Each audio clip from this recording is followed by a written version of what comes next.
وامتنانه أشهد أن لا إله إلا الله تعظيما لشأنه وأشهد أن محمدا عبده ورسوله الداعي إلى رضوانه وعلى آله وأصحابه ومن تبعهم بإحسان إلى يوم الدين ثم أما بعد. Puji syukur alhamdulillah Allah Subhanahu wa taala masih memberikan kepada kita kesempatan untuk bisa bertafaqquh fiddin, bisa kembali hadir di taman-taman surga, di Majlisul Iman, membersamai satu kitab yang kita kaji, yaitu kitab Al-Ubudiyah lil Imam Ibnu Taimiyah rahimahullah taala. Insyaallah kita akan melanjutkan pembahasan kita pada perkataan beliau. Kemarin beliau menjelaskan sebelumnya tentang kelompok-kelompok yang secara pemahaman ada kekeliruan di dalam memahami hakikat agama atau hakikat ilmu yang terkait dengan agama ini atau hakikat ibadah. Maka beliau melanjutkan di sini, wal ibadatu qala rahimahullah wal ibadatu wat ta'atu wal istiqamatu wa luzumus sirati al mustaqimi wa nahwu dhalika min al asma'i maqsuduha wahidun wa laha aslan. Kata Ibnu Taimiyah rahimahullah, istilah agama yaitu ibadah atau istilah taat atau istilah istiqamah atau istilah luzumus siratil mustaqim, menapaki jalan yang lurus, itu semua nama-nama ini maksudnya satu. Jadi istilahnya banyak tapi tujuan intinya satu. Jadi berbedanya nama-nama ini bukan berarti kemudian memiliki maksud yang berbeda-beda. Tapi maknanya semua, tujuan intinya sama. Hanya penting bagi seorang muslim itu memahami istilah di dalam Al-Quran dan juga di dalam hadits Nabi SAW, karena dengan memahami istilah maka kita akan terbantu untuk memahami maksud daripada asy-syari', yaitu yang membuat syariat, yaitu Allah dan Rasulnya Muhammad SAW. Maka di sini beliau menyinggung masalah istilah-istilah yang digunakan di dalam syariat, di dalam agama. Ada namanya ibadah, ada namanya taat, ada istilah istiqomah, ada namanya luzumus syiratul mustaqim, yaitu menapaki jalan yang lurus. Kemudian beliau mengatakan semua nama-nama ini maksudnya satu. Tidak ada bedanya. Ya. Walaha aslani, kemudian syaratnya, pondasinya ada dua. Pondasi istiqamah ada dua, pondasi ibadah ada dua, pondasi taat ada dua, pondasi luzumu al-siratul mustaqim juga ada dua. Ahaduhuma alla yu'bada illallahu. Yang pertama, jangan ada yang diibadahi kecuali Allah.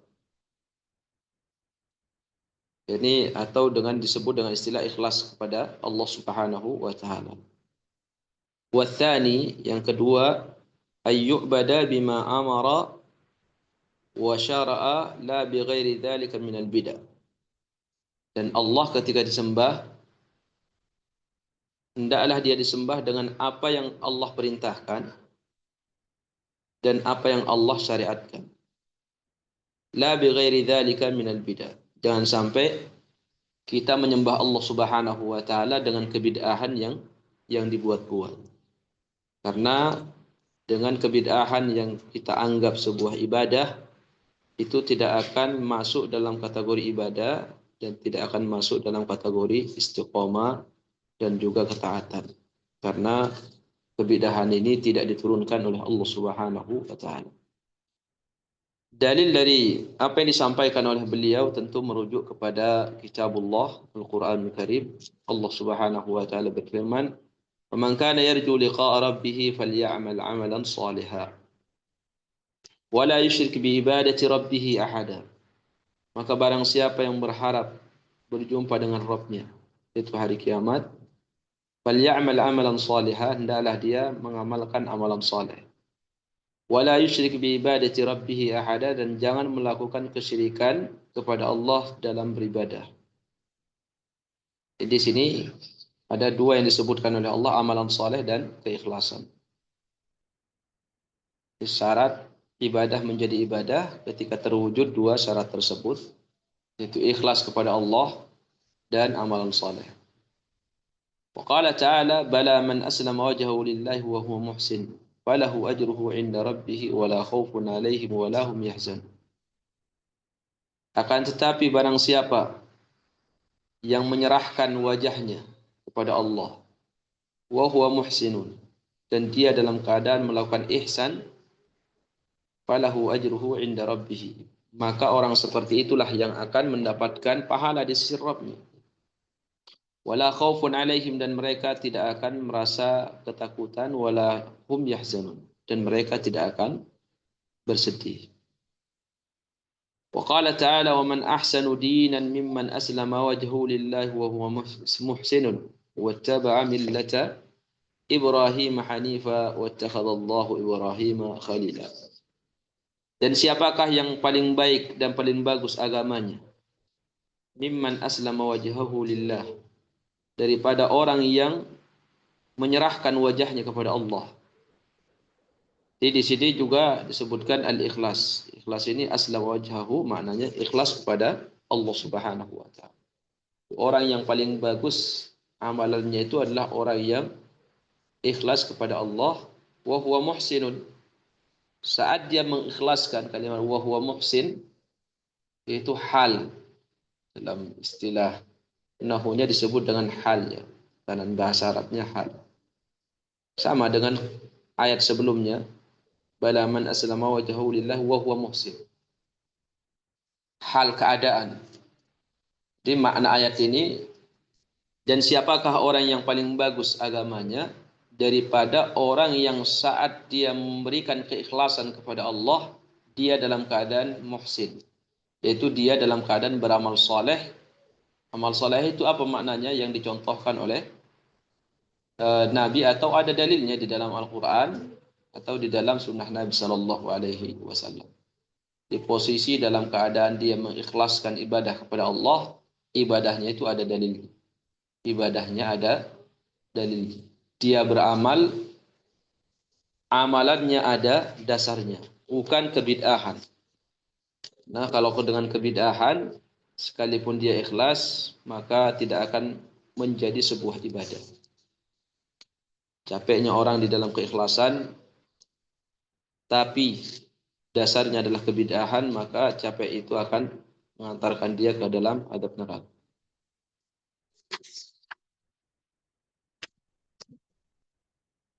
Wattakhadallahu Ibrahim khalila, dan Allah menjadikan Ibrahim sebagai khalil. Khalil itu adalah kekasih yang paling tinggi.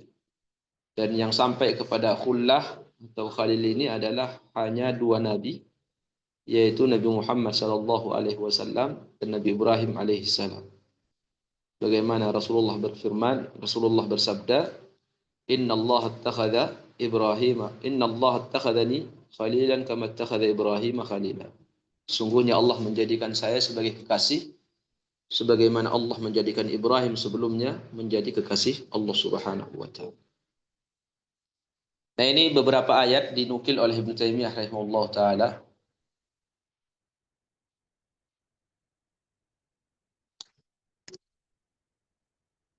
Kemudian beliau akan menjelaskan, setelah dia memaparkan beberapa ayat yang di dalam ayat tersebut dia disimpulkan bahwa syarat ibadah, syarat ketaatan, syarat istiqamah ada dua, yaitu ikhlas dan amal soleh.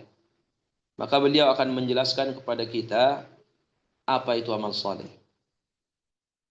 Kata beliau, fal amalus salihu huwal ihsanu wa huwa fi'lul hasanat. Amal soleh itu, itulah ihsan yang disebutkan dalam ayat tadi, wa huwa muhsin, wa huwa fi'lul hasanat, dan itu juga yang disebut dengan perbuatan baik, fi'lul hasanat. Kemudian kata beliau, wal hasanatu Dan kebaikan itu apa itu kebaikan? Hiya ma ahabbahu Allahu wa rasuluhu. Ini kembali beliau mengingatkan kita definisi ibadah di awal ya. Di awal kita membahas kitab ini. Wal hasanatu hiya ma ahabbahu Allahu wa rasuluhu. Kebaikan itu adalah semua yang dicintai Allah dan Rasulnya. Sekarang apa yang dicintai oleh Allah dan Rasulnya? Dari mana kita tahu ini dicintai Allah dan ini dicintai Rasulnya? Sementara tidak pernah kita ketemu Allah dan Rasulnya. Kata beliau, wa huwa ma amara bihi amra ijabin atau istihbabin. Dia mengetahui apa yang dicintai oleh Allah dan Rasulnya bukan dengan membuat-buat. Tapi kata beliau, dia ketahui perbuatan itu, ucapan itu, keyakinan itu dicintai oleh Allah dan Rasulnya lewat apa? Ma amara bihi. Yaitu segala sesuatu yang diperintahkan oleh Allah amra ijab. Baik perintah yang sifatnya wajib, au istihbabin, au perintah yang sifatnya sunnah atau anjuran. Ya. Wajib atau sunnah, semuanya diperintahkan oleh Allah.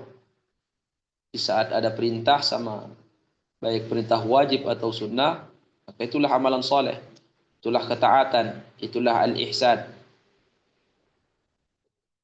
Jadi intinya, amal soleh itu adalah ada dalilnya.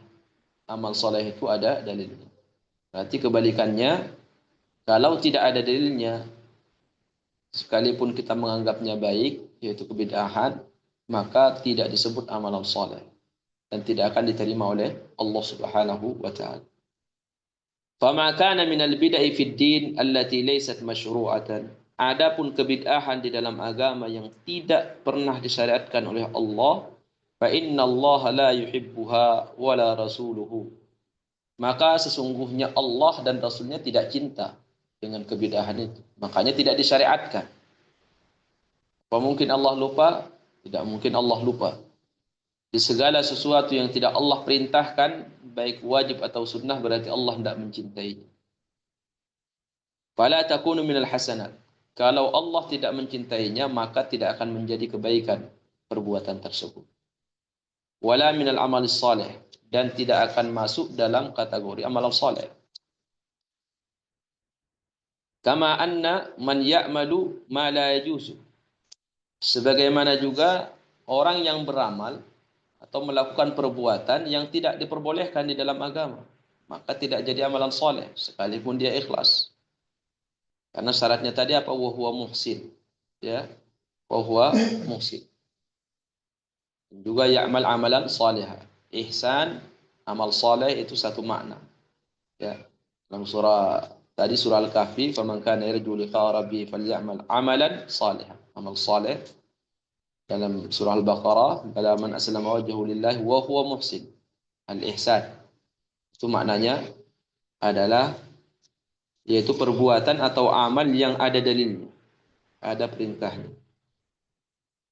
Wala minal amali salih, dan tidak akan masuk kategori amal salih. Kama anna man ya'malu ma la yajuz, sebagaimana orang yang melakukan perbuatan yang tidak diperbolehkan dalam syariat. Kal fawahis, seperti perbuatan-perbuatan keji, wal zulmi, dan kezaliman. Semua sepakat laisa minal hasanat. Ini semua tidak termasuk perbuatan baik, wala minal amali salih, dan tidak termasuk amalan saleh. Kenapa? Karena dilarang oleh Allah Subhanahu wa taala.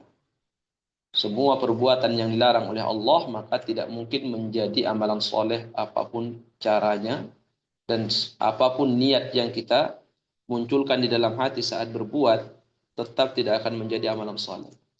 Kenapa? Karena Allah melarangnya. Nah, begitu juga kebid'ahan. Seikhlas apapun kita di dalam hati dalam mengamalkan, maka tidak akan pernah menjadi amal soleh. Abdullah bin Mas'ud radhiyallahu anhu, kam min muridil khairi lam yusibuh. Berapa banyak orang yang niatnya baik tapi dia tidak mendapatkan pahala. Kenapa? Karena dia saat mengamalkan amalan tersebut ternyata tidak diperintahkan oleh Allah dan Rasul. Jadi kan capek kita beramal. Ya, capek beramal, melakukan sebuah aktivitas sementara Allah Subhanahu wa taala tidak menerima atau tidak mengkategorikan amalan kita sebagai amalan saleh. Karena Allah hanya menerima ihsan, hasanat sama amal saleh. Istilah amal saleh ini yang harus kita pahami apa yang dimaksud oleh Allah dan Rasul. Wa amma qauluhu wa la yusyrik bi ibadati rabbih ahada. Adapun firman Allah dan dia tidak melakukan kesyirikan di dalam beribadah kepadanya. Wa qauluhu ini maknanya sama dengan firman Allah aslama wajhahu lillah. Dia menyerahkan wajahnya kepada Allah. Ini syarat yang kedua, fa huwa ikhlasuddin lillahi wahdahu. Yaitu mengikhlaskan agama hanya mutlak, dia murni kepada Allah semata. Wa kana Umar ibn Khattab yaqul, Abdullah bin Umar bin Khattab radhiyallahu anhu pernah mengatakan, Allahumma ij'al amali kullahu salihan. Ya Allah, jadikanlah seluruh amalanku itu saleh. Waj'alhu liwajhika khalisan. Dan jadikan seluruh amalanku ikhlas karena wajahmu. Wala taj'al li ahadin fihi syai'an. Dan jangan engkau berikan atau jangan engkau jadikan sebagian amalanku untuk selainmu. Ini doa Umar ibn Khattab radhiyallahu anhu. Wa qala al-Fudail ibn Iyad fi qawlihi ta'ala. Fudail bin Iyad mengomentari firman Allah Subhanahu wa taala, liyabluwakum ayyukum ahsanu amala. Allah ingin menguji kalian. Ujiannya cuma satu kriterianya, ya. Lolosnya seorang dari ujian Allah itu cuma satu. Kriterianya tidak ada yang kedua. Apa itu ayyukum ahsanu amalan? Bentuk ujiannya, penilaiannya, siapakah di antara kalian orang yang paling baik amalannya? Siapa orang yang paling baik amalannya? Ini penilaian kelulusan ujian setiap hamba di dunia. Ya, kita dihadirkan oleh Allah ke dunia ini, yang dinilai oleh Allah siapa yang terbaik di antara kalian amalannya. Bukan siapa yang terbaik atau yang terbanyak hartanya, atau yang terbanyak anaknya, atau yang terbanyak istrinya, atau yang tertampan wajahnya dan seterusnya. Dan satu tujuan kita penilaiannya adalah ayyukum ahsanu amal. Allah hidupkan kita di dunia ini, kriterianya penilaiannya cuma satu, ayyukum ahsanu amal. Siapa orang yang paling ahsan, yang paling baik amalan. Kata Fudail bin Iyad, akhlasuhu wa aswabuhu, yaitu yang paling ikhlas dan yang paling benar. Ayyukum ahsanu amalan, kata beliau, kata Fudail, maknanya akhlasuhu wa aswabuhu, yang paling ikhlas, wa aswabuhu, dan yang paling benar dalilnya. Ya. Yang paling benar dalilnya, ada dalilnya. Qalu ya Aba Ali, ma akhlasuhu wa aswabuhu. Apa yang dimaksud dengan yang paling ikhlas wahai Abu Ali dan yang paling benar? Kata beliau, qala rahimahullah, qala Fudail bin Iyad, innal amala idza kana khalisan wa lam yakun sawaban lam yuqbal. Kata Fudail ketika ditanya apa yang dimaksud dengan yang paling ikhlas, kata beliau, innal amala, yang paling ikhlas sama yang paling benar. Beliau ditanya, maka jawaban beliau, sesungguhnya sebuah amalan apabila ikhlas kepada Allah saat pelaksanaannya, walam yakun sawaban, namun ternyata tidak ada dalilnya, tidak ada perintah dari Allah dan Rasulnya, baik perintah sifatnya wajib atau sunnah, lam yuqbal, tidak akan diterima oleh Allah. Wa idza kana sawaban wa lam yakun khalisan lam yuqbal. Dan apabila amalan yang diamalkan oleh seorang hamba ternyata ada perintahnya di dalam Al-Quran atau hadits Nabi, baik itu wajib atau sunnah, ya, walam yakun khalisan, tapi saat pelaksanakannya juga tidak ikhlas kepada Allah, lam yuqbal, juga tidak diterima oleh Allah Subhanahu wa taala. Hatta yakuna khalisan sawaban, sampai terwujud pada amalan itu khalis sama sawab, yaitu ikhlas dalam pelaksanaannya, kemudian amalan yang dikerjakan itu ada perintah. dari Allah atau Rasulnya sallallahu alaihi wasallam. Wal khalisu ay yakuna lillah. Ikhlas itu ketika diamalkan hanya untuk Allah. Was shawab, yang dimaksud dengan shawab ay yakuna ala sunnah, yaitu di atas sunnah, ada dalilnya. Ya, ada dalilnya. Insyaallah ini kita paham dan sudah sering kita dengar ilmu ini, bahwa syarat sebuah amalan itu ada dua, ikhlas dan mutabah, yaitu mengikuti perintah Allah dan Rasul.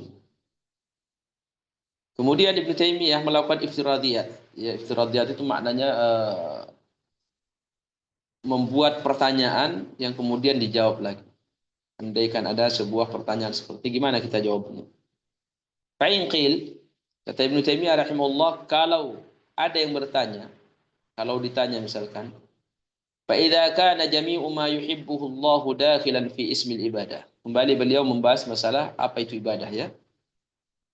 Fa idza kana jami'u ma yuhibbuhu Allah dakhilan fi ismil ibadati, falimada 'atafa 'alaiha ghairaha. Kalau, jadi kata Ibnu Taimiyah, kalau nanti ada yang bertanya kepada kalian, pertanyaannya, jika semua yang dicintai Allah dan Rasulnya, yang dicintai Allah, itu dakhilan fi ismil ibadah, masuk dalam kategori ibadah, falimada atafa 'alaiha ghairaha. Kenapa Allah gandengkan dengan ketaatan yang lain? Kenapa tidak cukup dengan ibadah saja? Makna ibadah. Kenapa digandengkan harus ada takwa, nanti harus ada perintah melaksanakan sholat? Kenapa digandengkan dengan apa? Digandengkan di dalam Al-Quran ibadah itu dengan ketaatan-ketaatan yang lain, berarti kan berbeda. Kalau kalian ditanya seperti itu, kata Ibnu Taimiyah, seperti misalkan firman Allah, iyyaka na'budu, hanya kepadamu kami menyembah. Berarti ibadah. Wa iyyaka nasta'in, dan hanya kepadamu kami minta pertolongan. Kalau ada orang bertanya, kenapa jika memang semua yang dicintai oleh Allah masuk dalam kategori ibadah, termasuk diantaranya meminta kepada Allah, ya, isti'anah, meminta pertolongan kepada Allah. Kenapa harus digandengkan lagi ada ibadah, iyyaka na'budu wa iyyaka nasta'in? Kenapa tidak cukup wa iyyaka na'budu? Kan minta pertolongan kepada Allah juga sudah masuk ibadah. Kenapa harus disebut lagi iyyaka nasta'in? Kalau kalian ditanya seperti itu, nanti akan dijawab oleh beliau. Wa qawlihi, atau firman Allah, fa'budhu wa tawakkal alaihi. Atau ada orang bertanya tentang ayat Allah. Firman Allah, fa'budhu, maka beribadahlah kamu hanya kepadanya, wa tawakkal alaihi, dan bertawakallah kamu hanya kepada Allah. Bukankah tawakal masuk dalam ibadah? Kenapa harus disebut lagi tawakal? Kalau kalian nanti ditanya seperti itu, nanti tunggu jawabannya dari Ibnu Taimiyah. Wa qaulu Nuh, atau perkataan Nuh yang Allah abadikan di dalam Al-Quran. Ini ada orang yang menanyakan juga. U'budullaha wattaquhu wa ati'u. Sembahlah Allah dan bertakwalah kalian kepada Allah dan taatlah kalian kepada Allah. Jadi digandengkan ibadah, digandengkan dengan takwa dan ketaatan. Bukankah takwa masuk dalam ibadah? Bukankah ketaatan sudah masuk dalam ibadah? Bukankah semua yang dicintai oleh Allah itu sudah masuk dalam ibadah? Kenapa harus ada penggandengan kalimat-kalimat seperti ini? Kenapa tidak cukup dengan kalimat u'budullah, sudah masuk dalamnya takwa, taat? Wa kadzalika qaulu ghairihi minar rusul. Dan begitu juga ucapan-ucapan para rasul selain Nuh alaihi salam. Sama, u'budullah wattaqu, u'budullah wattaqu. Maka jawabannya kata Ibnu Taimiyah, qila hadza lahu nadhairu. Yang seperti ini juga ada macamnya, banyak macamnya di dalam Al-Qur'an. Nadhair itu kemiripan dan kesamaan. Maka kalian jawab, kata Ibnu Taimiyah, bahwa di dalam Al-Qur'an itu juga terkadang banyak Allah Subhanahu wa taala menggandengkan dua kalimat yang sebenarnya kalimat satu makna. Ya, satu makna. Kenapa digandengkan oleh Allah? Berarti ada maksud di balik itu semua. Bukan berarti dua kalimat itu berbeda. Bukan berarti dua kalimat itu memiliki maksud yang berbeda. Nah, contoh kemiripan yang sama kata Ibnu Taimiyah di dalam Al-Quran juga. Jadi beliau keluar dari pembahasan dulu, dia muter-muter dulu sedikit karena Ibnu Taimiyah itu sering beliau itu dalam membahas satu keilmuan, disiplin ilmu, apapun itu temanya, dia terkadang bawa kita jalan-jalan jauh gitu. Nanti balik lagi ke inti yang ingin dibahas oleh beliau. Cuman terkadang kejauhan kelilingnya Ibnu Taimiyah. Sehingga terkadang orang yang tidak sabar baca ya mutus di tengah jalan akhirnya tidak nyambung. Maka ini kan diawali oleh Ibnu Taimiyah gimana kalau ada orang yang bertanya, ya jika semua yang dicintai Allah itu masuk dalam kategori ibadah, kenapa harus ada perintah lagi perintah-perintah amalan saleh yang lain yang disebut namanya secara khusus, ya istilahnya secara khusus di dalam Al-Qur'an. Kenapa tidak mencukupkan dengan perintah ibadah saja?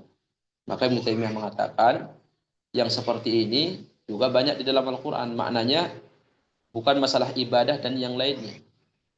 Banyak Allah Subhanahu wa taala menggandengkan di dalam Al-Quran dua kalimat yang maknanya sama tapi digandengkan oleh Allah Subhanahu wa taala.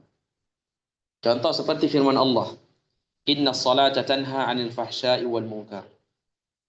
Sungguhnya salat itu akan mencegah seseorang dari perbuatan keji dan mungkar. Kata Ibnu Taimiyah, wal fahsya'u minal munkar. Perbuatan keji itu bagian daripada perbuatan mungkar. Keji sama mungkar itu sama, ya, sama secara umum. Keji yaitu mungkar, mungkar yaitu keji. Fahsya itu bagian daripada mungkar. Mungkar lebih umum daripada fahsya. Kalau fahsya itu keji, lebih besar. Kalau mungkar itu sifatnya umum. Segala sesuatu yang dilarang di dalam agama disebut dengan mungkar. Makanya ada amar ma'ruf nahi mungkar. Bukan amar ma'ruf nahi fahsya. Amar ma'ruf nahi fahsya. Karena bukan sekedar fahsya, perbuatan mungkar yang besar yang dilarang, tapi yang dicegah juga adalah semua bentuk kemungkaran dari yang terkecil sampai yang terbesar. Nah, bayangkan di sini digandengkan oleh Allah mungkar sama fahsya, padahal fahsya bagian daripada kemungkaran. Wa kadzalika qauluhu ta'ala. Begitu juga firman Allah, "Innallaha ya'muru bil 'adli wal ihsan." Sesungguhnya Allah merintahkan dengan keadilan dan ihsan, berbuat baik. Wa ita'i dzil qurba, dan memberikan pemberian kepada dzil qurba, kerabat. Wa yanha 'anil fahsya'i wal munkar wal baghi, dan Allah melarang perbuatan keji dan mungkar wal baghi, dan kezaliman. Kata Ibnu Taimiyah, wa ita'u dzil qurba huwa minal adli wal ihsan. Bersedekah kepada kerabat itu bagian daripada keadilan dan masuk juga dalam perbuatan ihsan. Kama annal fahsya'a wal baghya minal munkar, sebagaimana perbuatan keji sama kezaliman bagian daripada mungkar. Masih ya, Ibnu Taimiyah masih memberikan sebuah perumpamaan contoh-contoh sebelum dia menjawab pertanyaan iftiradiyatnya tadi. Wa kadzalika qauluhu walladzina yumassikuna bil kitabi wa aqamus shalah. Dan orang-orang yang berpegang teguh dengan Al-Quran dan mendirikan sholat. Pegang teguh dan mendirikan sholat. Kata Ibnu Taimiyah, kenapa dibedakan, digandingkan oleh Allah berpegang teguh yumassikuna bil kitab, yaitu berpegang teguh dengan Al-Quran, dengan Al-Kitab, wa aqamus shalah, dan disebut lagi oleh Allah dan mereka mendirikan sholat. Kata Ibnu Taimiyah, wa iqamatus salati min a'zamit tamassuki bil kitab. Sementara mendirikan sholat adalah bukti yang terbesar seseorang berpegang teguh dengan Al-Quran. Kenapa harus disebut lagi? Wa kadzalika qauluhu. Begitu juga firman Allah, innahum kanu yusari'una fil khairat. Sesungguhnya para nabi-nabi itu, ya, para nabi-nabi sebelum kamu wahai Muhammad, yusari'una fil khairat, bersegera melakukan kebaikan. Wa yad'unana raghaban wa rahaba. Dan saat mereka melakukan kebaikan itu sambil berdoa kepada Allah, dipenuhi dengan rasa harap dan rasa takut. Ini para nabi sifatnya menyegerakan kebaikan, di tengah kesibukan melakukan kebaikan, tidak ada optimis, tapi mereka selalu berdoa kepada Allah dengan penuh rasa harap, raghbah itu berharap. Warahab, warahaban, ar-rahbah itu dengan rasa takut. Penuh rasa harap dan rasa takut. Rasa harap semoga Allah menerima amalan mereka, dan rasa khawatir, rasa takut jika Allah tidak menerima doa mereka. Kata Ibnu Taimiyah, wa du'auhum raghaban wa rahaban minal khairat. Doa mereka dengan penuh rasa harap dan takut bagian daripada kebaikan. Kenapa disebutkan lagi digandengkan oleh Allah? Yusari'una fil khairat wa yad'unana raghaban wa rahaban. Berdoa kepada Allah dengan penuh rasa harap dan rasa takut sudah masuk fil khairat.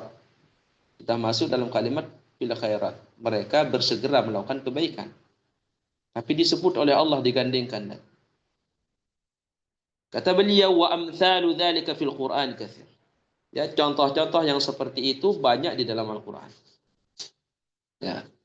Wa hadzal babu yakunu taratan ma'a kauni ahadihima ba'd al-akhar. Fa ya'tifu alayhi tahdhidan takhsisan lahu bidzikri li kaunihi matluban bil ma'na al-am wal ma'na al-khas. Baru beliau menjawab, ya, pertanyaan tadi. Supaya tidak lupa saya ulang pertanyaan yang dibuat oleh Ibnu Taimiyah. Jika ada orang yang mengatakan jika semua perbuatan yang dicintai Allah masuk dalam kategori iman, afwan ibadah, maka kenapa Allah Subhanahu wa taala terkadang menggandengkannya dengan kalimat-kalimat lain, dengan takwa, tawakal, suruh beribadah, suruh tawakal juga, suruh ibadah, suruh salat juga. Kenapa harus ada seperti itu? Penggandengan seperti itu. Ibnu Taimiyah kemudian menjawab, wa hadzal babu yakunu taratan ma qauni ahadi ma ba'd al-akhar. Maksud dibalik semua ini adalah bab ini, sekalipun kalimat yang digandengkan kepada kalimat ibadah sudah masuk dalam kategori ibadah, fa yu'tafu alaihi, tapi digandengkan lagi, disebutkan secara khusus oleh Allah, takhsisan lahu bidzikr. Dia disebut lagi secara khusus oleh Allah likaunihi matluban bil ma'na al-ami wal ma'na al-khas. Karena Allah Subhanahu wa taala ingin meminta secara umum dan secara khusus. Ya, seperti yusari'una fil khairat, mereka selalu menyegerakan perbuatan baik, menyegerakan amalan kebaikan. Sebutkan lagi oleh Allah, yad'unana raghaban wa rahaban. Dan mereka berdoa kepada Allah penuh rasa harap dan rasa takut. Berarti apa? Di mana Allah sebagaimana Allah memerintahkan mereka selalu menyegerakan kebaikan, dan Allah meminta secara khusus, ya, untuk saat mereka sibuk melakukan amalan kebaikan selalu berdoa kepada Allah rasa harap dan rasa takut. Kemudian walladzina yumassikuna bil kitab, dan orang-orang yang selalu berpegang teguh dengan Al-Qur'an. Allah meminta lagi wa aqamus shalah. Allah minta secara khusus lagi, ya, dikhususkan lagi oleh Allah, mereka selalu mendirikan sholat. Maknanya apa? Perhatian untuk mendirikan sholat suruh diberikan porsi yang lebih, ya, perhatian yang lebih. Ini salah satu hikmah atau makna atau maksud kenapa ada pengulangan permintaan ibadah dengan makna dengan nama tertentu sementara sudah masuk dalam kategori nama ibadah secara umum. Wa taratan takunu dilalatul ismi tatanawwa bihalil infirad wal ikhtiran. Nah, juga terkadang maknanya gitu ya. Makna yang pertama jawabannya adalah Allah ingin meminta secara khusus, diberikan perhatian yang lebih daripada yang umumnya. Berarti tadi Allah merintahkan beribadah kepadanya dan juga bertawakal kepadanya. Sementara tawakal sudah masuk dalam kategori ibadah. Itu maknanya Allah meminta secara khusus perhatian lebih untuk apa? Tawakalnya itu apa? Selalu diperhatikan. Itu makna hikmah daripada penggandengan kalimat ibadah dengan kalimat ibadah, yaitu kalimat ibadah khusus namanya dengan makna ibadah secara umum. Wa taratan takunu dilalatul ismi tatanawwa bihalil infirad wal iqtiran. Fa idza ufrida amma wa idza qurina bi ghairihi khassa. Nah, terkadang nama sebuah amalan saleh itu terkadang dia memberikan makna yang berbeda saat bertemu dalam satu kalimat dan saat berbeda dan saat terpisah. Dia ada yang disebutkan seperti Islam atau ulama sama iman. Islam apabila disebut lafadznya tunggal atau sendirian tanpa ada gandengan iman di dalam ayat atau di dalam hadis, maka masuk di dalamnya makna iman. Masuk dalamnya makna iman. Tapi kalau disebut iman, tidak ada Islam, maka masuk di dalamnya juga Islam. Jadi Islam kalau disebut sendirian itu maknanya sama dengan iman. Islam, iman satu makna. Atau sebaliknya iman disebut, tidak ada kalimat Islam, maka Islam sama iman maknanya sama. Tidak. Kemudian apabila ufturiqa, berpisah dua lafaz ini, iman ya disebutkan, iman disebutkan, kalimat Islam juga disebutkan dalam satu ayat atau dalam satu hadis, maka iftaraqa. Itu maknanya berbeda. Jadi ketika disebut kedua-duanya digandengkan dalam satu dalil, maka maknanya berbeda. Ketika kedua-duanya disebut secara terpisah, iman dalam satu ayat, Islam dalam satu ayat, maka maknanya sama. Tapi kalau disebut digandengkan dalam satu ayat atau dalam satu hadis, iman sama Islam, maka maknanya berbeda. Iman itu terkait dengan amalan batin, Islam terkait dengan amalan zahir. Nah, ini yang makna yang ingin disampaikan oleh Ibnu Taimiyah. Kenapa terkadang digandengkan makna nama ibadah tertentu dengan makna ibadah dengan lafaz ibadah secara umum. Karena kata beliau, wa taratan takunu dilalatul ismi tatanawwa' bihalil infirad wal ikhtiran. Fa idza ufrida amma, apabila disebut sendirian maka maknanya menyeluruh. Wa idza qurina bi ghairi khassa, apabila dia digandengkan maka maknanya secara khusus. Kasmil faqir, seperti istilah al-faqir wal miskin, dan juga orang miskin, orang fakir, orang miskin. Kedua-duanya lafadznya ada di dalam Quran. Lamma ufrida ahaduhuma fi mithli ghairi lil fuqara alladhina uhsiru fi sabilillah. Lil fuqara alladhina uhsiru fi sabilillah. Wa qawlihi fa kaffaratuhu it'amu asharati masakin. Di dalam ayat ini, dalam surah Al-Baqarah, Allah berfirman lil fuqara alladzina uhsiru, yang dimana mereka terhalang, yaitu orang-orang fakir yang terhalang, tidak punya kesempatan untuk mencari pekerjaan karena sibuk berjuang di jalan Allah Subhanahu wa taala, berperang, sehingga kondisi mereka miskin dan mereka tidak punya waktu untuk bekerja karena sibuk perang. Nah, kalimat fuqara di sini, kalimat fuqara ini yang akan dijelaskan oleh Ibnu Taimiyah, bukan makna ayat secara umum ya. Beliau ingin menyebutkan al-fuqara. Kalimat al-fuqara di sini itu masuk di dalamnya miskin. Kenapa? Karena tidak digandengkan dengan kalimat miskin oleh Allah. Di dalam ayat yang lain, Allah menyebutkan kalimat miskin tanpa fuqara, tanpa fakir. Berarti di dalam surah Al-Maidah ayat 89, fa kaffaratuhu it'amu 'asharati masakin. Maka kafarah sumpah, ya, kafarah sumpah seorang muslim itu adalah it'amu 'asharati masakin. Memberikan makan 10 orang miskin. Apakah kalimat orang miskin di sini tidak masuk orang fakir? Masuk orang fakir. Di miskin masuk di dalamnya fakir. Di ayat sebelumnya disebutkan fakir oleh Allah yang jamaknya fuqara, masuk di dalamnya miskin. Jadi ketika dua istilah yang maknanya hampir bersamaan disebut secara bersamaan, maka maknanya berbeda. Tapi di saat disebut sendirian, maka maknanya sama. Fakir maknanya miskin di dalam ayat lil fuqara'i, dan it'amu asyarati masakin, miskin maknanya juga masuk di dalamnya fuqara. Dakhala fihi al-akharu, dakhala fihi al-akharu, maka masuk ke dalamnya lafaz yang lain. Sebut fakir itu maknanya miskin, sebut miskin maknanya fakir. Tapi ketika kedua-duanya digandengkan, maka maknanya berbeda. Walamma qurina bainahuma fi qawlihi innamas shadaqatu lil fuqara'i wal masakin sara naw'aini. Tapi tatkala digandengkan oleh Allah, disebutkan dua istilah, ya, istilah ini di dalam Al-Qur'an, seperti contohnya firman Allah innamas shadaqatu lil fuqara'i wal masakin. Sesungguhnya sedekah itu Yaitu zakat itu hanya bisa diberikan kepada fuqara wal masakin, pada orang fakir dan miskin.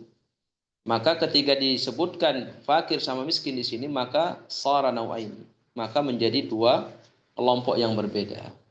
Nah, ini terjadi perselisihan, manakah yang lebih miskin, fakir atau miskin? Manakah yang lebih fakir, fakir atau miskin? Mana yang lebih sengsara gitu? Mana yang lebih tidak punya, apakah orang fakir, apakah orang miskin? Yang jelas mereka berbeda. Ada yang mengatakan kalau fakir itu orang yang benar-benar sama sekali tidak punya, atau lebih dahsyat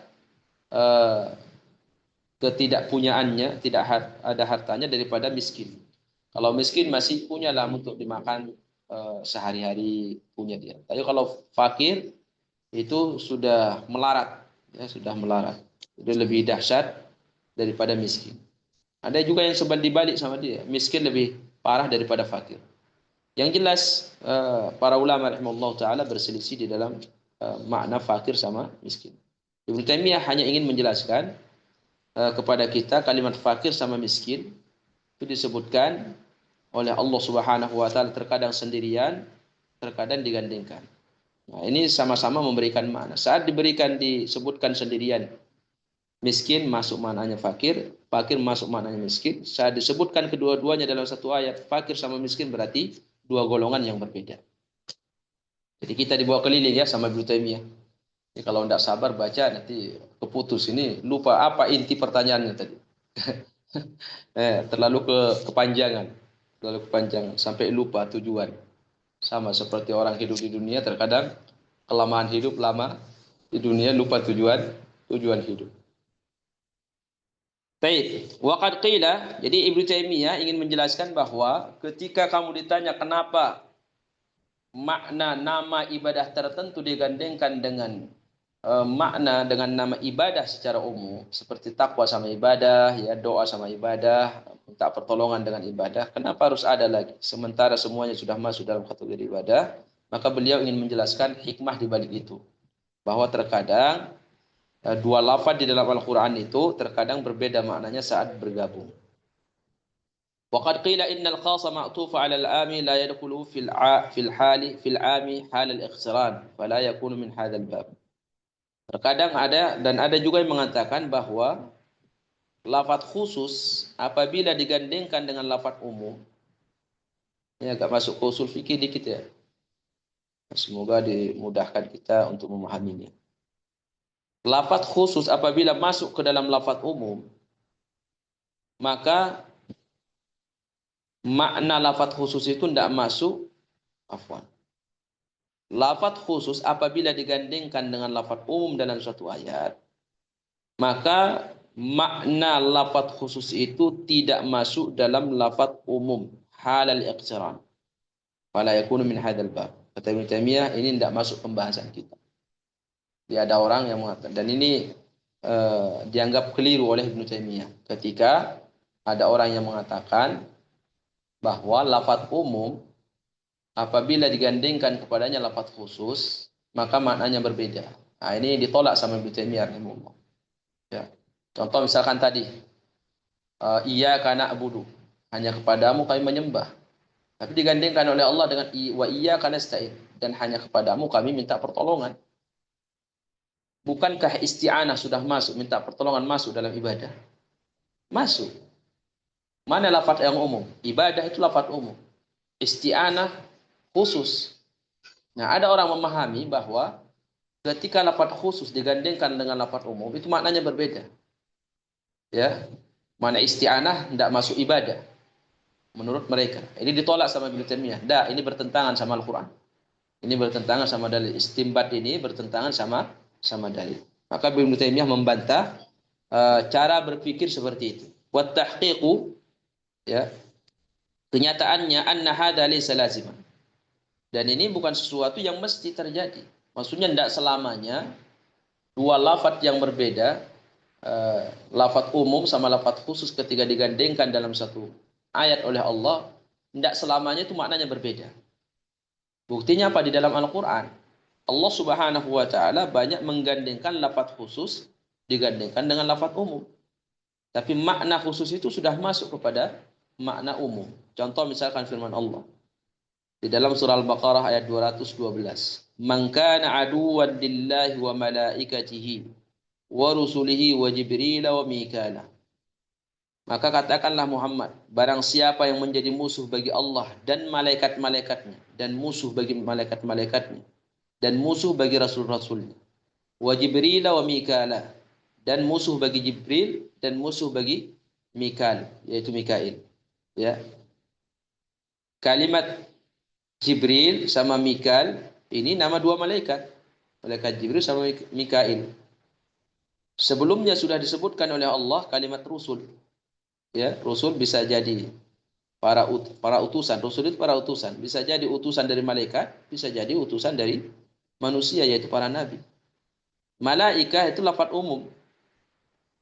Siapakah yang menjadi musuh bagi Allah dan musuh bagi malaikat-malaikatnya? Kalimat malaikat-malaikat. Kemudian setelah itu digandingkan lafaz Jibril. Nah, kata Ibnu Taimiyah, jika memang lafaz khusus selamanya tidak masuk kepada makna lafaz umum saat digandengkan keduanya dalam satu ayat, maka Jibril kita akan menafsirkan di sini Jibril bukan malaikat atau Mikail bukan malaikat. Tapi tidak ada yang memahami seperti itu. Malaikatihi lafaz umum. Masuk di dalamnya Jibril, masuk di dalamnya Mikail, masuk di dalamnya malaikat-malaikat yang lain.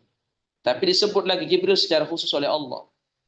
Apakah penyebutan Jibril secara khusus dan Mikail dalam ayat ini tidak masuk dalam kalimat malaikat? Masuk. Masuk.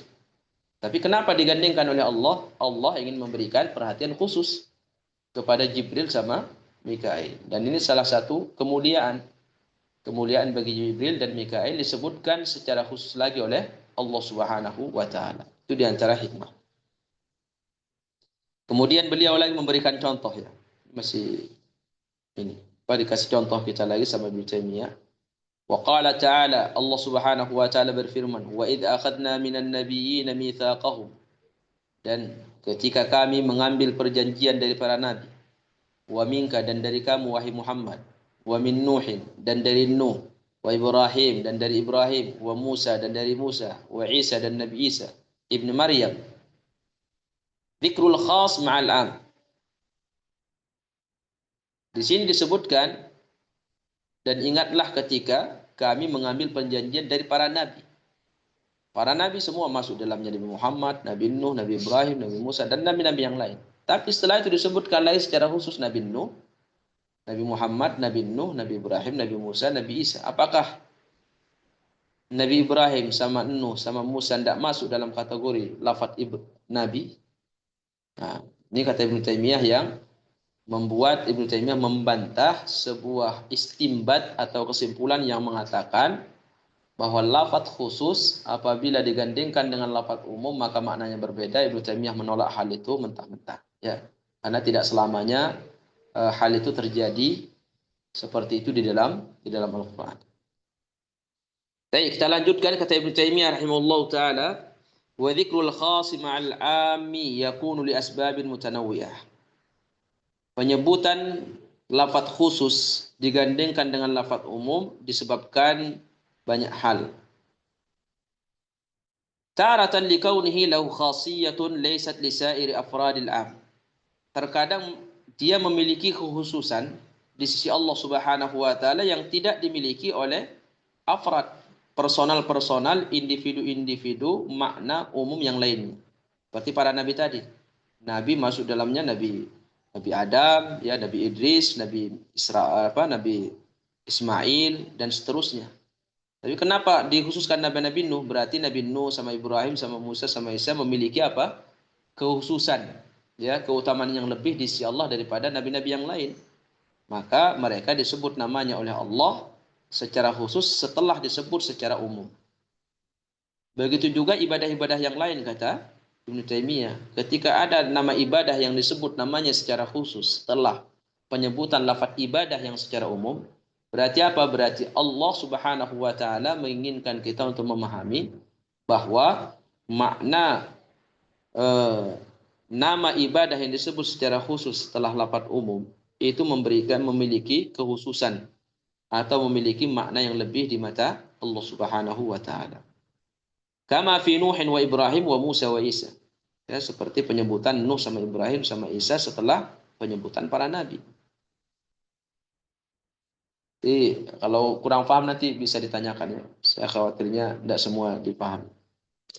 Karena memang lagi Ibnu Taimiyah rahimahullah taala itu dia saat membahas karena terlalu sangat luasnya ilmu beliau. Kadang pembaca itu tidak paham intinya. Kadang. Makanya nanti kalau tidak paham nanti ditanyakan di forum tanya jawab. Posisi tanya jawab. Wa taratan li kaunil 'ami fi itlaqun qad la yufham minhu al-umum. Terkadang ya disebutkan lagi secara khusus makna khusus lafaz ibadah khusus setelah lafaz umum itu karena terkadang tidak bisa dipahami dari lafaz umumnya dia. Contoh firman Allah, hudan lil muttaqin. Al-Quran ini petunjuk bagi orang yang bertakwa. Alladzina yu'minuna bil ghaibi. Siapakah orang yang bertakwa itu? Kata Allah, yaitu orang-orang yang beriman dengan hal yang gaib. Wa yuqimuna as-salata, dan mendirikan salat. Wa mimma razaqnahum yunfiqun, dan mereka memberikan rezeki, menyedekahkan sebagian rezeki yang kami berikan. Walladzina yu'minuna bima unzila ilaika wa ma unzila min qablika. Disebutkan lagi secara khusus oleh Allah di ayat setelahnya. Dan orang-orang yang beriman dengan apa yang diturunkan kepada Muhammad dan diturunkan kepada nabi-nabi sebelum kamu.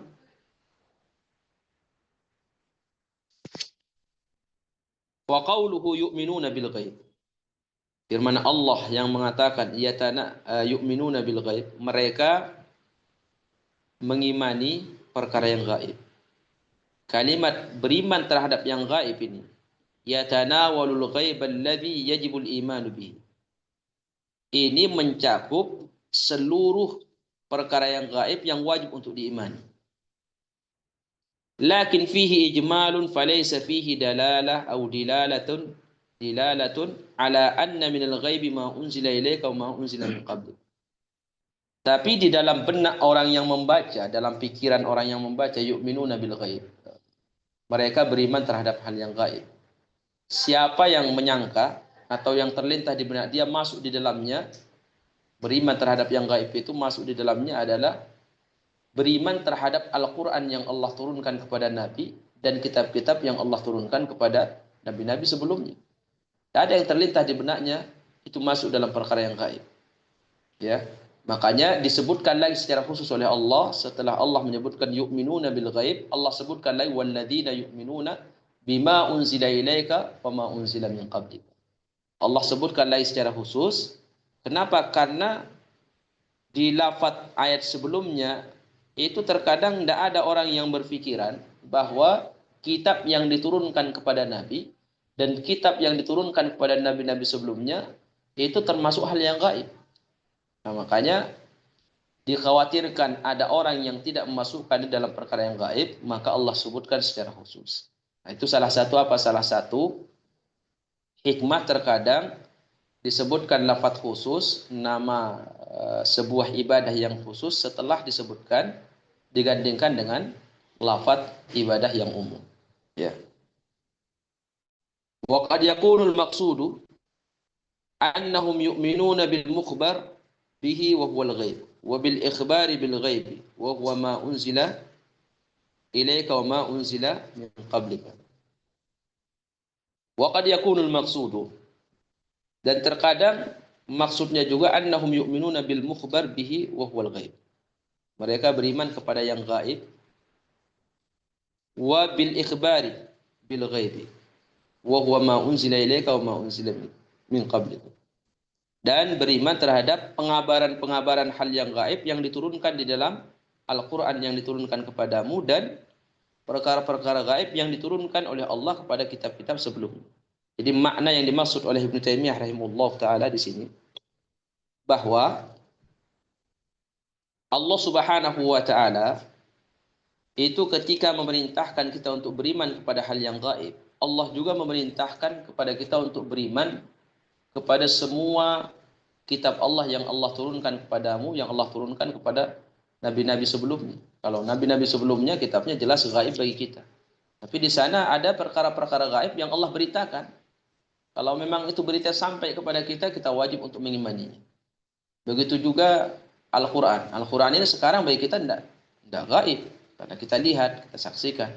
Tapi di situ ada makna, ada kisah, ada cerita, ada apa perkara-perkara yang Allah ceritakan, ikhbar. Allah beritakan perkara-perkara yang gaib di dalamnya. Wajib juga kita iman. Makanya itu di antara hikmahnya kenapa disebutkan lagi oleh Allah walladzina yu'minuna bima unzila ilaika wa ma unzila min qablika. Dan orang yang beriman kepada apa yang Allah turunkan kepadamu dan kepada nabi-nabi sebelum kamu. Agar apa? Agar mereka faham bahwa gaib juga mencakup apa yang Allah turunkan dalam Al-Quran dan di dalam kitab-kitab nabi sebelumnya. Wa min hadzal babi qauluhu ta'ala, dan masuk dalam pembahasan ini firman Allah, utlu ma uhiya ilaika minal kitabi wa aqimis shalah. Nah, baru Ibnu Taimiyah kembali ke menjawab lagi pertanyaan yang di awal yang tadi. Kalau ada yang menanyakan kenapa digandingkan lagi, diperintahkan lagi kita untuk melaksanakan ibadah tertentu dengan nama tertentu setelah penyebutan ibadah. Beliau akan menjelaskan lagi, utlu ma uhiya ilaika minal kitabi wa aqimis shalah. Utlu, kalimat utlu itu mengikuti, ittiba. Ikutilah apa yang diwahyukan kepadamu wahai Muhammad. Wa aqimis shalah. Kalau kalimat tilawah itu maknanya ada dua, ada bacaan, membaca, dan mengikuti. Dan mengikuti. Jadi kalau tilawah sekedar baca ya baca hurufnya. Tapi utlu di sini bacalah maknanya suruh diikuti, suruh diamalkan.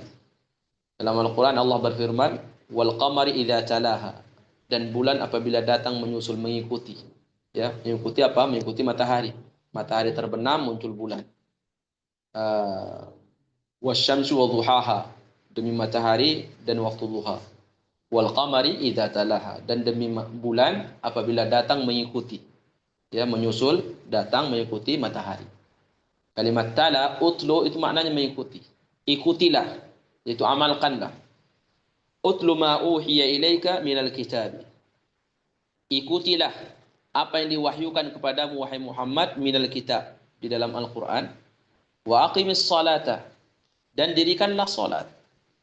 Pertanyaannya, ini kan digandingkan. Nabi sudah diperintahkan oleh Allah mengamalkan seluruh apa yang ada diturunkan oleh Allah dalam Al-Qur'an. Bukankah mendirikan sholat bagian yang Allah turunkan di dalam Al-Quran untuk dikerjakan? Iya, masuk di dalamnya. Pertanyaannya, kenapa lagi digandingkan oleh Allah? Kenapa disebutkan nama khusus, perintah khusus untuk sholat? Wa aqimis sholat, dan dirikanlah sholat. Berarti apa maknanya? Allah Subhanahu wa Ta'ala memerintahkan kepada kita, kepada Nabi secara khusus dan kepada kita secara umum untuk apa? Lebih memperhatikan masalah sholat. Bahwa sholat ini berarti di mata Allah Subhanahu wa Ta'ala itu bagian daripada ibadah yang besar. Maka jangan sekedar selesai sholatnya, tapi bagaimana menyempurnakan. Kalimat iqamah itu menyempurnakan. Yuqimuna shalah, al-qayyum, dari kalimat qayyum. Al-qayyumus samawati wal ardh, itu pemelihara ya langit dan bumi. Diatur oleh Allah, disempurnakan oleh Allah, itu qayyum maknanya. Jadi aqama yuqim sama, menyempurnakan maknanya. Jadi kita sholat itu bukan sekedar selesai, tapi disempurnakan. Sempurnakan mulai dari takbirnya, mengangkat tangannya, bacaan-bacaannya, menghadirkan niatnya, menghadirkan rojaknya, setiap gerakannya, meyakinkan semua gerakannya itu sudah sesuai dengan sunnah Nabi, tuntunan Nabi, namanya menyempurnakan. Nah, disebutkan lagi oleh Allah Subhanahu wa aqimis shalah, ya, dan dirikanlah salat, sekalipun sudah masuk dalam kalimat utlu, ikutilah, kerjakanlah, amalkanlah apa yang diwahyukan kepadamu. Itu berarti memberikan makna bahwa mendirikan salat itu di mata Allah Subhanahu wa Ta'ala besar. Jadi suruh diberikan perhatian, ya, lebih daripada amalan-amalan yang lain. Wa qauluhu walladzina yumassikuna bil kitabi wa aqamus shalah, dan begitu juga firman Allah, dan orang-orang yang berpegang teguh dengan Al-Quran. Wa aqamus shalah, dan mereka mendirikan sholat. Pertanyaannya, berpegang teguh dengan Al-Quran. Berpegang teguh dengan Al-Quran maknanya mengamalkan isi Al-Quran. Bukankah orang yang menyempurnakan sholatnya bagian daripada berpegang teguh dengan Al-Quran? Jawabannya iya.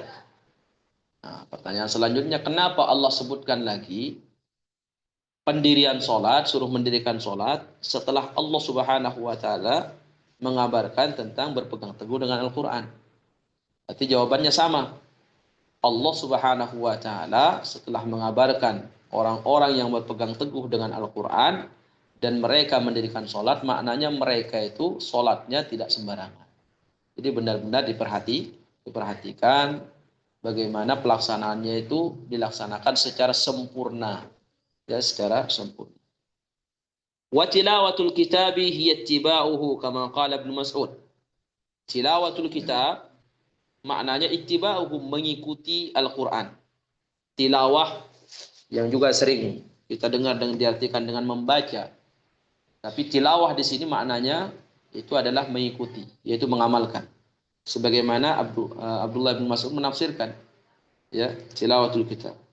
Alladzina atainahumul kitaba yatlunahu haqqa tilawatihi. Yaitu orang-orang yang kami berikan Alkitab, Al-Quran, yatlunahu, kemudian mereka yatlunahu haqqa tilawatihi. Mereka benar-benar mengikuti isi Al-Quran itu dengan sebenar-benar pengikutan. Kata Ibnu Mas'ud, yuhalliluna halalahu wa yuharrimun haramahu.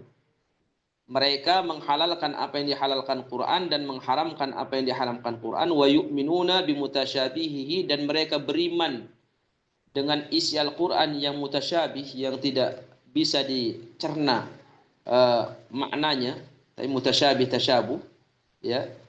Wa ya'maluna bimuhkamihi, dan mereka mengamalkan isi Al-Quran yang muhkam, yang jelas maknanya bisa diamalkan. Fattiba'ul kitabi yatanawalu salata wa ghairaha. Maka mengikuti Al-Quran itu masuk di dalamnya mendirikan sholat dan yang lainnya. Lakin khassaha bidzikri limaziyatiha wa kadzalika qawluhu li Musa. Tapi kenapa Allah menyebutkan lagi penyebutan sholat padahal sudah masuk dengan yumassikuna bil kitab? Berarti sholat itu memiliki kedudukan yang besar di sisi Allah Subhanahu wa Ta'ala, memiliki kelebihan yang luar biasa. Wa kadzalika qauluhu li Musa alaihi salam. Begitu juga firman Allah kepada Musa alaihi salam, innani anallahu la ilaha illa ana fa'budni wa aqimis salata li dzikri. Sesungguhnya aku ini adalah Allah, tidak ada ilah yang berhak disembah kecuali aku, fa'budni, maka beribadahlah kepada aku, wa aqimis salata li dzikri, dan dirikanlah salat untuk mengingatku. Fa salati li dzikrihi min ajli ibadatihi. Wa kadzalika qauluhu ta'ala fattaqullaha wa qulu qawlan sadida. Baik, di sini juga sama disebutkan oleh Allah Subhanahu wa Ta'ala penyebutan salat kembali. Padahal Allah sudah perintahkan fa'budni. Kata Allah kepada Musa, sembahlah aku. Bukankah masuk di dalam penyembahan kepada Allah mendirikan salat? Kita sepakat masuk. Jadi disebutkan lagi oleh Allah, wa aqimis salata. Wa aqimis salata. Dan dirikanlah salat. Li dzikri, untuk mengingatku. Sembahlah aku untuk mengingatku, kata Allah, wa aqimis salata. Dan dirikanlah salat. Menyembah, mendirikan salat sudah masuk dalam penyembahan kepada Allah. Tapi diperintahkan secara khusus, itu maknanya sekali lagi karena salat memiliki kedudukan yang besar di sisi Allah Subhanahu wa Ta'ala. Nah, ini yang ingin disampaikan oleh Ibnu Taimiyah rahimahullah ta'ala terkait dengan pertanyaan iftiradiyah tadi yang dia buat. Jika memang semua amalan saleh yang dicintai oleh Allah Subhanahu wa Ta'ala sudah masuk dalam definisi atau nama ibadah, kenapa tidak mencukupkan dengan perintah ibadah saja? Kenapa harus disebut suruh sholat lagi, suruh puasa, dan seterusnya? Berarti itu jawabannya tadi yang terakhir kita sampaikan dari pemaparan Ibnu Taimiyah rahimahullah ta'ala. Semoga Allah memudahkan kita memahami apa yang ingin disampaikan oleh Ibnu Taimiyah rahimahullah ta'ala, dan diberikan kita taufik bisa selalu berpegang teguh dengan Al-Quran dan sunnah Nabi Sallallahu Alaihi Wasallam. Tapi barakallahu fikum, tanpa terasa ternyata jam 12 lewat. Ya, saya tidak lihat jam. Baik, sisa waktu saya serahkan kepada pemandu acara, yaitu Abu Arakan, untuk memberikan kesempatan bertanya pada sesi tanya jawab. Tafadhal. Nah, Ustaz, jazakallah khairan, barakallahu fiik wa ahsanallahu ilaik atas ilmu yang telah disampaikan oleh Ustaz Abu Aiman. Semoga menjadi ilmu yang bermanfaat bagi kita semua, dapat dipahami, diamalkan, serta didakwahkan. Semoga Allah Ta'ala memberikan hidayah dan taufik pada kita semua. Allahumma amin. Tapi selanjutnya kita masuk ke sesi tanya jawab bagi jamaah yang ingin bertanya kepada Al Ustaz, dipersilahkan.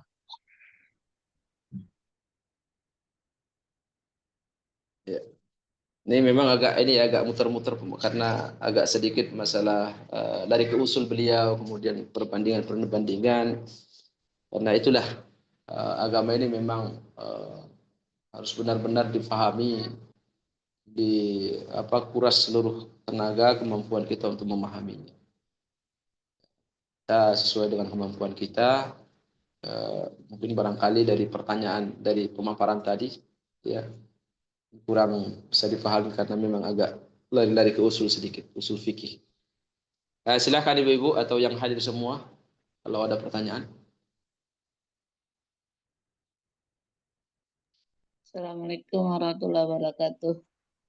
Ya, Waalaikumsalam warahmatullahi wabarakatuh. iya Ustadz, saya masuk ke halaman, Ustadz nggak di halaman. Maksudnya gini, ayatnya Allah Ta'ala Al-Baqarah ya Ustadz, Hudalil Mutakin sampai dengan ayatnya 4 itu ya Ustadz. Ternyata memasukkan Al-Quran itu pada sesuatu yang goib, itu masuk kepada hadis Jibril ya Ustadz. Artinya rukun iman itu kan pada kitab itu ya Ustadz. Artinya saya baru ngah gitu loh. Kan Iya, tadi Ustadz bilang menyampaikan bahwa kan Al-Quran itu nyata yang kita pegang gitu Ustadz ya. Ternyata di sana ada betul.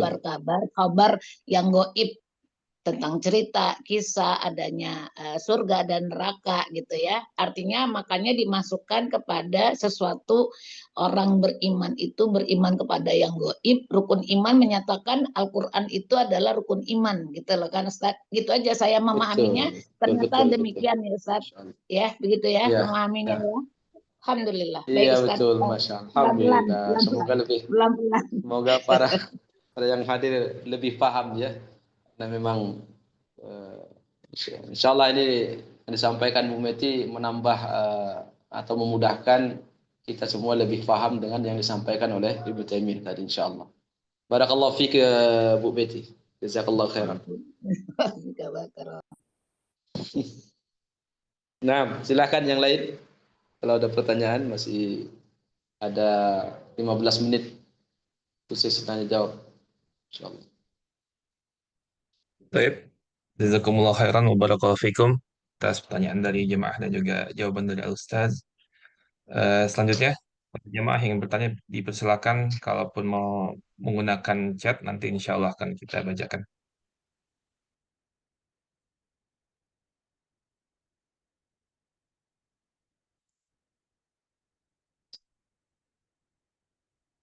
Sepi kayaknya. Ustaz kalau saya bertanya saya bertanya dia boleh ya Ustaz. Gimana?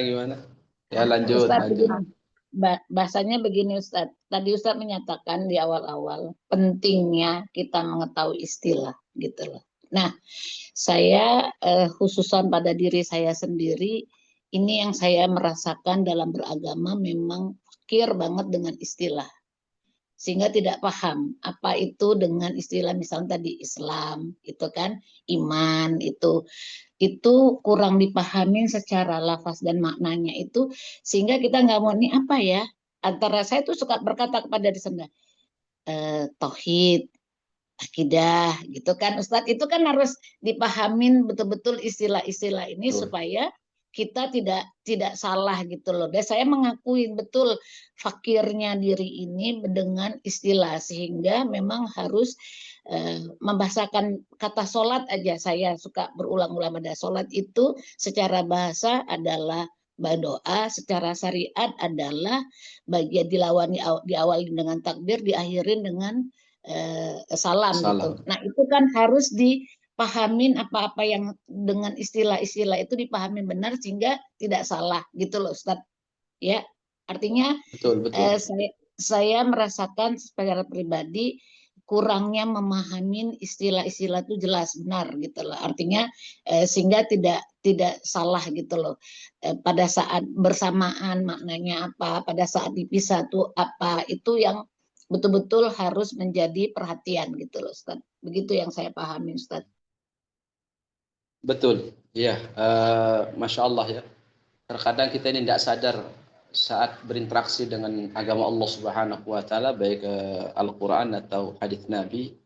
Terkadang kita baca istilah-istilah di situ lewat begitu saja tanpa ada keinginan untuk memahami apa yang dimaksud, apa yang diinginkan oleh Allah dari saya lewat ayat ini. Padahal kalau kita ambil contoh yang sederhana sekali, kita ini kalau dapat WA misalkan ya dari teman, itu dibaca penuh kehati-hatian, takut salah di dalam memahami, takut salah apa maksudnya, gitu. Difahami betul. Nah, bagaimana ketika kita membaca firman Allah misalkan atau hadits Nabi Shallallahu Alaihi Wasallam, ada tidak terlintas di benak kita itu untuk memahami, jangan-jangan saya ini salah paham dengan makna ayat ini, dengan istilah-istilah ini. Kan kalau salah itu fatal.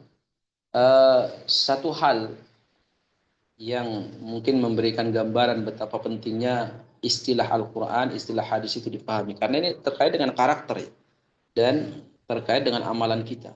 Di sisi Allah Subhanahu Wa Taala, pemahaman terhadap agama ini ditentukan banyak oleh sejauh mana kita memahami istilah yang digunakan oleh Al-Quran dan hadits Nabi Sallallahu Alaihi Wasallam.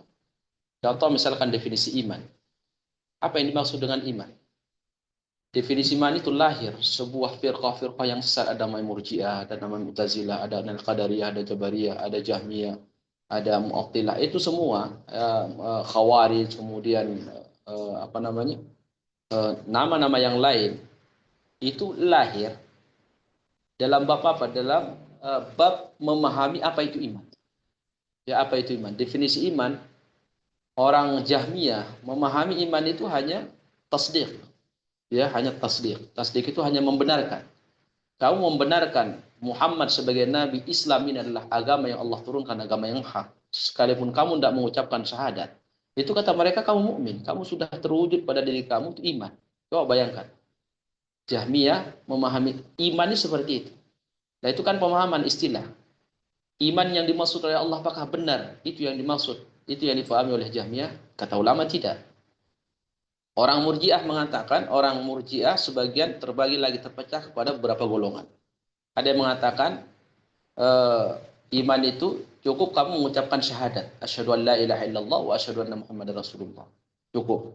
Ya, sekalipun setelah itu kamu tidak beramal atau di dalam hati kamu tidak membenarkan, yang penting syahadat itu sudah cukup. Kamu beramal tidak penting. Kemudian ada lagi Murji'ah mengatakan amal itu tidak masuk daripada definisi iman. Makanya itu kan istilah iman, baru istilah iman, kalimat iman. Itu sudah banyak lahir kelompok-kelompok. Kenapa lahir kelompok ini? Apakah karena mereka punya ciri khas secara fisik? Tidak. Yang membentuk kelompok-kelompok ini lahir jadi banyak, itu adalah pemahaman. Pemahaman terhadap istilah-istilah yang dibawa oleh Al-Quran sama hadis Nabi SAW. Ketika salah memahami, terbentuklah sebuah kelompok dengan sendirinya. Dengan sendirinya. Pemahaman. Makanya Imam Bukhari rahimahullah taala itu di dalam kitab usahanya Kitabul Iman itu membahas secara tuntas di mana beliau ingin menyampaikan kepada kita semua bahwa kalimat iman itu masuk di dalamnya amal, masuk di dalamnya qaul, masuk di dalamnya amalan hati. Dia bawakan semua dalil-dalilnya, dibawakan hadis-hadisnya semuanya. Itu dibawakan semuanya supaya kita paham ketika Allah merintahkan kita untuk beriman seperti apa yang diinginkan oleh Allah Subhanahu wa taala. Apakah yang kita pahami pemahaman iman Jahmiyah, iman Mu'tazilah, imannya Khawarij dan seterusnya, itu semua lahir dari definisi masalah iman. Iman, istilah yang dipakai oleh Al-Qur'an. Jadi ada perintah khusus dari Nabi SAW kepada para sahabat seperti ini. Di zaman Nabi, nama sholat maghrib itu mereka sebut dengan al-isya'ul awal, yaitu sholat isya pertama. Itu di zaman Nabi. Siapa yang memberikan istilah ini? Ini sahabat-sahabat yang tinggal di perkampungan, yang bukan di Madinah bersama Nabi, yang tinggal di luar Madinah. banyak mereka itu menyebutkan sholat isya itu dengan sholat maghrib dengan al-isya'ul awal, ya. Nanti sholat isya mereka sebut dengan al-isya'ul tsani atau sholat al-atama. Maka Nabi berpesan secara khusus kepada para sahabat yang tinggal bersama Nabi di Madinah. Kata Nabi mengatakan, la yaghlibannakumul a'rabu isma salatikum al-maghrib. Kata Nabi, jangan sekali-kali, kata Rasulullah, ke pengaruh orang luar, yaitu sahabat-sahabat yang tinggal di luar Madinah itu mengalahkan pengaruh kalian dalam bab apa penamaan sholat. Mereka menyebut nama sholat maghrib dengan al-isya'ul awal, sholat isya pertama. Ini kata Nabi sering dipakai oleh sahabat di luar, tapi tidak dicegah oleh Nabi. Sahabat-sahabat yang ada di luar Madinah saat itu yang menggunakan istilah sholat maghrib dengan isya pertama itu tidak dicegah oleh Nabi. Dibiarkan aja selama mereka paham maksudnya dan sudah terbiasa di kalangan mereka saling memahami. Cuman yang dilarang oleh Rasulullah kepada para sahabat itu jangan sampai nanti istilah ini itu jadi dominan, yang mendominasi, karena di dalam Al-Quran itu yang digunakan oleh Allah salat maghrib. Nabi juga menggunakan istilah nama salat maghrib. Cuman istilah ini itu hampir punah di daerah-daerah di luar Madinah. Sehingga Nabi memesankan kepada para sahabat, istilah sholat maghrib ini selalu kalian suarakan, selalu kalian gunakan, supaya nanti inilah yang sampai kepada umat-umat nanti yang generasi setelah kalian, gitu kata Nabi. Makanya di sini disimpulkan oleh para ulama bahwa menggunakan istilah Al-Quran itu kita sangat dituntut untuk memfamiliarkannya di telinga dan di kalangan kaum muslimin supaya mereka tidak asing dengan istilah-istilah seperti itu. Karena banyak saat ini istilah apa ithar itu banyak yang tidak paham. Itu padahal dalam Al-Quran ada istilah itu. Apa itu ithar? Kemudian mahabbah, kecintaan, ketakwaan, tawakal, itu semua istilah-istilah Al-Quran yang kita harus paham. Dan diantaranya adalah al-iman. Ya, itu sedikit dari saya sebagai penambahan dari apa yang disampaikan oleh Bu Miki tadi. Semoga kita semakin sadar betapa pentingnya kita memahami istilah yang digunakan oleh Allah Subhanahu wa taala dan Rasulnya, karena itu akan berimbas dengan amalan kita sehari-hari. Baik, barakallahu fikum. Insyaallah masih ada waktu 6 menit lagi. Bagi yang mau bertanya, saya persilakan. Baik, tafadhal bagi jemaah yang ingin bertanya kembali. Jazakallahu khairan Ustaz atas penjelasannya Ustaz. Wa iyyakum. Oh, Wa iyyakum. sudah masuk waktu asar. Baik, tafadhal yang sudah masuk sholat asar ya. Mungkin dipersilahkan untuk meninggalkan lebih dahulu Ustaz ya. Karena perbedaan waktu Oh, ini sudah ada ya. yang di Makassar Ustaz Sudah nih. ini. Ada yang Oh, iya, Makassar karena ya. sudah ada ya di Makassar, Masya Allah. Syukran, Ya, jazakallahu ya, khairan. fadal sudah. Jazakumullah khairan. Saya kayaknya sudah tidak ada yang mau bertanya. Nah, Ustaz, nah, sepertinya kita tutup aja Ustaz ya. Iya, kita tutup aja, Bu. Baik. Sebelum kajian diakhiri, Anda kembali mengucapkan kepada Ustadz, jazakallahu khairan wa barakallahu fiik wa ahsanallahu ilaik atas keulangan waktu, Wafik, ilmu, faedah barakallah. dan yang telah disampaikan. Semoga Ustadz dan keluarga beserta kita semua selalu berada dalam lindungan Allah Ta'ala. Amin ya rabbal alamin. Kita akhiri Allahumma majelis amin ya ini rabbal dengan alamin. doa kafaratul majelis. Subhanakallahumma bihamdika asyhadu an la ilaha illa anta astaghfiruka wa atubu ilaik. Wassalamualaikum warahmatullahi wabarakatuh. Waalaikumsalam warahmatullahi wabarakatuh. Jazakallah khairan Ustaz. Jazakallah khair Ustaz. Jazakumullah Semangat khairan. semua. Barakallahu fikum. Amin. Jazakumullah Iya, khairan.